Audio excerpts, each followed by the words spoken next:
शत्रुघ्न जी के प्रहार से घायल शिव भक्त वीरमणि रक्षा के लिए भगवान शिव को पुकारने लगे और तब भगवान शिव की आज्ञा से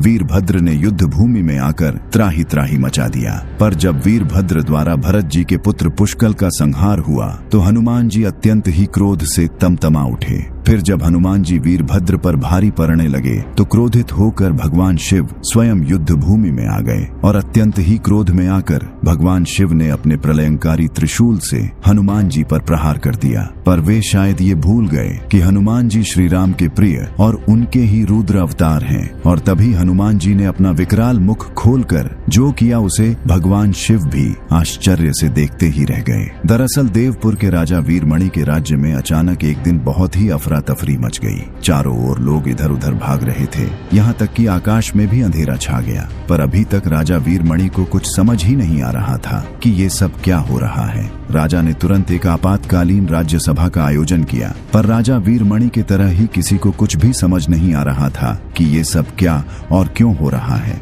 असल में हुआ ये था कि राजा वीरमणि के बड़े पुत्र रुक्मांग, जो अत्यंत ही वीर योद्धा था, उसने श्री राम के अश्वमेघ यज्ञ के अश्व को अपने राज्य में विचरते देख उसे बंदी बनाकर अपने भवन में बांध दिया। और जब अयोध्या की सेना सहित शत्रुघ्न जी को इस बात का पता चला कि यज्ञ का अश्व लापता हो गया है तो उन्होंने अपने सेना को आदेश दिया कि देवपुर राज्य का चप्पा चप्पा छान मारो।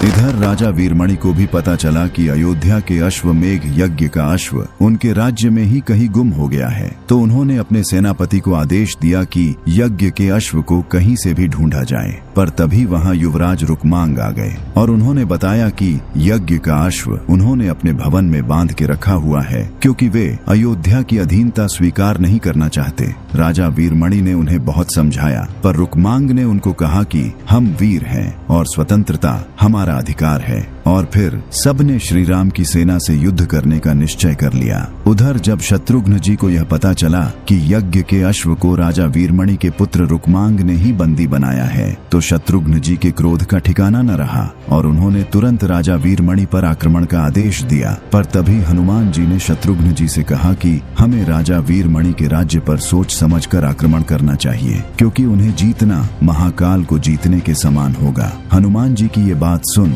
शत्रुघ्न जी भरत जी के पुत्र पुष्कल सहित सभी योद्धा आश्चर्य से सन्न रह गए। असल में वीरमणि देवपुर के राजा से अधिक भगवान शिव के परम भक्त थे। उन्होंने कई वर्ष पहले ही शिप्रा नदी के समीप महाकालेश्वर मंदिर में भगवान शिव की अत्यंत ही कठोर तपस्या की। राजा वीरमणि की लंबी और निष्ठापूर्ण तपस्या से भगवान शिव प्रसन्न हुए और कहा, हे पुत्र वीरमणि, मैं तुम्हारी भक्ति और समर्पण से अत्यंत ही प्रसन्न हूँ। तुम्हें क्या चाहिए? मुझसे जो वरदान मांगना है मांग लो। इस पर राजा वीरमणि ने विनम्रता से कहा, हे प्रभु, मुझे कुछ नहीं चाहिए, पर मुझसे मेरी प्रजा का दुख देखा नहीं जाता।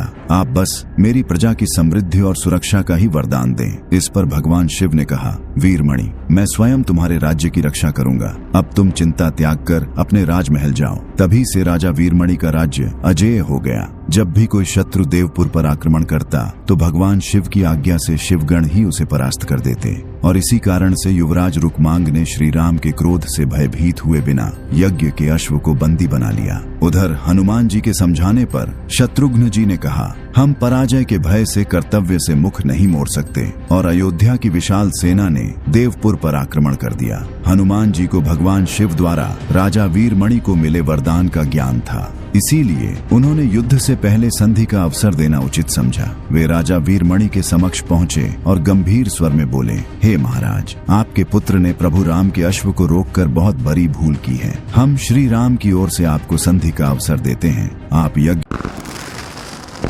का अश्व लौटाकर श्री राम से मित्रता कर लीजिए। परंतु वीरमणि ने एक क्षत्रिय होने के नाते इसे अपने गौरव के विरुद्ध बताकर इस प्रस्ताव को ठुकरा दिया और फिर शुरू हुआ वो महायुद्ध जिसका आप सभी को इंतजार था। दोनों सेनाओं के आमने सामने आते ही चारों ओर त्राही त्राही मच गया। हनुमान जी ने जय श्री राम का नारा लगाते हुए अपने असीम बल से वीरमणि की सेना को तिनके की भांति उड़ाना शुरू कर दिया। इधर शत्रुघ्न जी और भरत जी के पुत्र पुष्कल ने बाणों से भीषण आक्रमण कर चारों तरफ हाहाकार मचा दिया। जब वीरमणि के पुत्र रुक्मांग ने पुष्कल को रोकने की कोशिश की तो पुष्कल ने कुछ ही देर में रुक्मांग को घायल कर दिया। वही वीरमणि भी शत्रुघ्न जी से नहीं जीत पा रहे थे और जब वीरमणि को लगा कि वे अब युद्ध हार जाएंगे तो उन्होंने कुछ ऐसा किया कि अयोध्या की सेना थर थर कांपने लगी। असल में उन्होंने जैसे ही अपने आराध्य भगवान शिव को अपनी रक्षा के लिए पुकारा तो भगवान शिव का ध्यान भंग हो गया। उन्होंने क्रोध में अपनी एक जटा उखाड़ी और पर्वत पर दे मारा, जिससे एक भयंकर विस्फोट के साथ प्रकट हुए वीरभद्र। भगवान शिव ने गर्जना करते हुए वीरभद्र को आदेश दिया, वीरभद्र, मेरे भक्त वीरमणि और उसका राज्य संकट में है। मेरे भक्त पर आक्रमण करने वालों का संहार करके ही लौटना।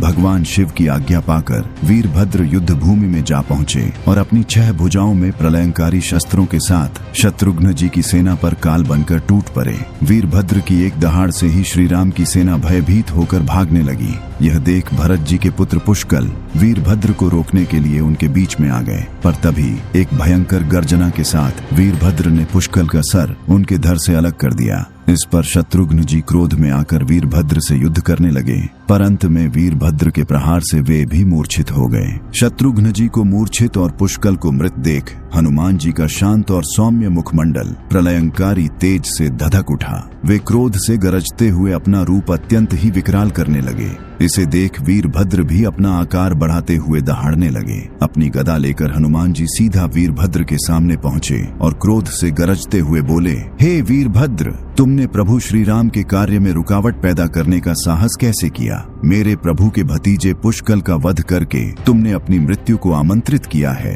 इस पर वीरभद्र ने कहा, मैं अपने प्रभु के आदेश का पालन कर रहा हूँ और उनके भक्त पर आए संकट को दूर करना ही मेरा धर्म है। और फिर शुरू हुआ 2 महाशक्तियों का ऐसा टकराव जिसे देख तीनों लोकों में हाहाकार मच गया। दोनों एक दूसरे पर भारी पड़ रहे थे और जब कई दिनों तक चले इस घमासान युद्ध का कोई परिणाम नहीं निकला, तब युद्ध भूमि में प्रकट हुए स्वयं भगवान शिव। उन्हें देख सब स्थिर हो गए। भगवान शिव ने हनुमान जी से कहा, हनुमान, तुम्हारे बल और प्रभु भक्ति का कोई तोड़ नहीं है, पर जिस प्रकार तुम अपने कार्य से बंधे हो उसी प्रकार मैं भी अपने भक्त को दिए हुए वचन से बंधा हुआ हूँ। अब तुम्हें मुझे पराजित करके ही यह राज्य मिलेगा। और फिर शुरू हुआ हनुमान जी तथा भगवान शिव के बीच एक महाप्रलयंकारी युद्ध, पर इस युद्ध का भी कोई निष्कर्ष नहीं निकल रहा था। तभी राजा वीरमणि ने भगवान शिव को हनुमान जी पर भीषण प्रहार करने का आग्रह किया और फिर भगवान क्रोध से गर्जना करते हुए अपना भयंकर त्रिशूल हनुमान जी पर चला दिया। यह देख हनुमान जी भी गर्जना करते हुए अपना शरीर और विशाल किया तथा अपने मुख को खोल भगवान शिव के त्रिशूल को तिनके की भांति निगल गए। यह देख सब आश्चर्यचकित हो गए और भगवान शिव ने हनुमान जी से अपना त्रिशूल मांगा।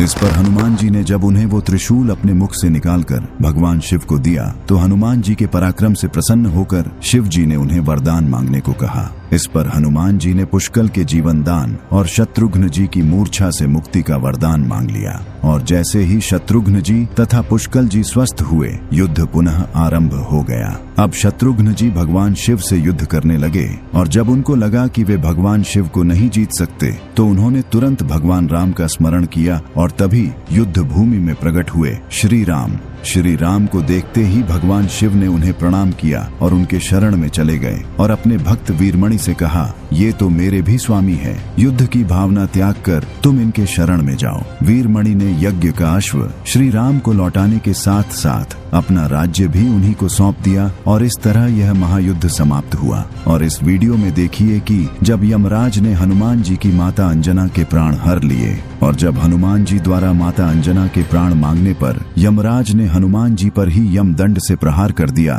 तो हनुमान जी ने अत्यंत ही क्रोधित होकर ऐसा क्या किया कि यमराज थर थर कांपने लगे।